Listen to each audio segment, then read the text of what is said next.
যুবদল, ছাত্রদল, স্বেচ্ছাসেবক দল সহ বিভিন্ন অঙ্গ সহযোগী সংগঠনের সম্মানিত নেতৃবৃন্দ, উপস্থিত বন্ধুগণ, আসসালামু আলাইকুম এবং সংগ্রামী শুভেচ্ছা। প্রিয় সাথী ও বন্ধুরা, বিজয়ের এই মাসে শ্রমিক দল কর্তৃক আয়োজিত আজকের এই জনসমাবেশে আমি গভীর শ্রদ্ধার সাথে স্মরণ করছি 1971 সালের শহীদ রাষ্ট্রপতি জিয়াউর রহমান মহান স্বাধীনতার ঘোষণা দিয়ে 9 মাস রণাঙ্গনে যুদ্ধ করে সশরীরে এদেশের আপামর জনগণকে নিয়ে যুদ্ধ করে যে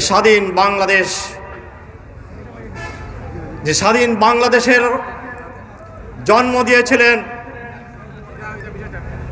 আজকের এই সভা থেকে আমি তার গভীর শ্রদ্ধার সাথে তাকে স্মরণ করছি। সেই সাথে স্মরণ করছি লাখো শহীদানদের রুহের মাগফিরাত কামনা করছে, গভীর শ্রদ্ধার সাথে তাদের আত্মত্যাগের স্মরণ করছে এবং সেই সাথে 1971 সাল থেকে শুরু করে 5ই আগস্ট পর্যন্ত বাংলাদেশের রাজনৈতিক প্রেক্ষাপটে বিভিন্ন প্রেক্ষাপটে এদেশের স্বাধীনতা সার্বভৌমত্বকে রক্ষার জন্য, গণতন্ত্রকে রক্ষার জন্য, গণতন্ত্রকে পুনঃপ্রতিষ্ঠা করার জন্য, ন্যায় বিচার, সুশাসন, ভোটাধিকার প্রয়োগ করার জন্য, প্রতিষ্ঠা করার জন্য যারা লড়াই করেছেন, সংগ্রাম করেছেন এবং আত্মহুতি দিয়েছেন, সকল শহীদানদের রুহের মাগফিরাত কামনা করছি এবং গভীর শ্রদ্ধার সাথে স্মরণ করে আমি আমার সংক্ষিপ্ত বক্তব্য আপনাদের সামনে তুলে ধরে, যেহেতু নামাজ সামনে, তাই খুব স্বল্প সময়ের মধ্যে আমার বক্তব্য শেষ করব। প্রিয় বন্ধুগণ, গত জুলাই এবং 5ই আগস্টের বিপ্লবের কথা আমরা সকলেই জানি। আমি মনে করি না রিপিট করার প্রয়োজন আছে। আমরা জানি গত 16 বছর শেখ হাসিনা কিভাবে এই দেশকে শাসন করেছে, কি ছিল তার দাম্ভিকতা। কথা বললে ঘর থেকে ধরে নিয়ে যেত, হয় গুম করতো না হয় খুন করতো। লাশ বানিয়ে কোনো লাশ নদীতে পাওয়া যেত, কোনো লাশ জঙ্গলে পাওয়া যেত, কোনো লাশ পাওয়াই যেত না। 15 বছরে হাজার হাজার মানুষকে হত্যা করেছে। সেনাবাহিনীকে, তার তাবেদার বাহিনীকে বিভিন্ন সময় অর্ডার দিয়েছে শুট এট সাইট।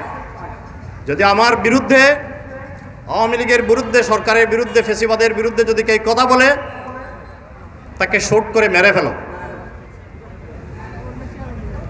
এইভাবে 16 বছর হাজার হাজার ছাত্র জনতাকে, যারা গণতন্ত্রের কথা বলেছে, যারা ন্যায়ের কথা বলেছে, ন্যায় বিচারের কথা বলেছে, সুশাসনের কথা বলেছে, উন্নয়নের কথা বলেছে, সরকারের অগণতান্ত্রিক ফেসিবাদী কার্যকলাপের বিরুদ্ধে যারা প্রতিবাদ করেছে, 16 বছর ঘর থেকে ধরে নিয়ে তাদেরকে গুম করেছে, হত্যা করেছে,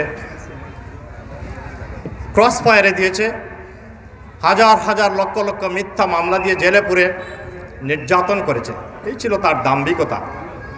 পাশাপাশি সারা দেশ থেকে আমাদের রক্ষিত টাকা ব্যাংকে থেকে লুটপাট করে, লক্ষ লক্ষ কোটি টাকা লুটপাট করে দেশের বাইরে পাচার করেছে।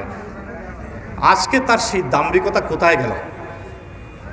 কেন সে 5ই আগস্ট পিছনের দরজা দিয়ে পালিয়ে গেল? আজকে তার মন্ত্রীরা কোথায় গেল?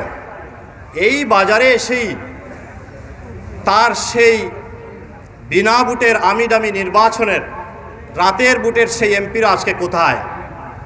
সেই মন্ত্রীরা আজকে কোথায়? তার সেই দোসররা, প্রেতাত্মারা আজকে কোথায়? 5ই আগস্ট শ্রমিক দলকে, জনতার ছাত্র জনতার বিপ্লবের মাধ্যমে শ্রমিক দলকে এগিয়ে নিয়ে যাব। 5 মিনিটও সময় পায়নি, পিচ দরজা দিয়ে পালিয়ে গেছে। ইনশাআল্লাহ। আমি প্রিয় বন্ধুগণ, এই যে সংগ্রাম, গত 15 বছর আমরা যারা সংগ্রাম করেছি,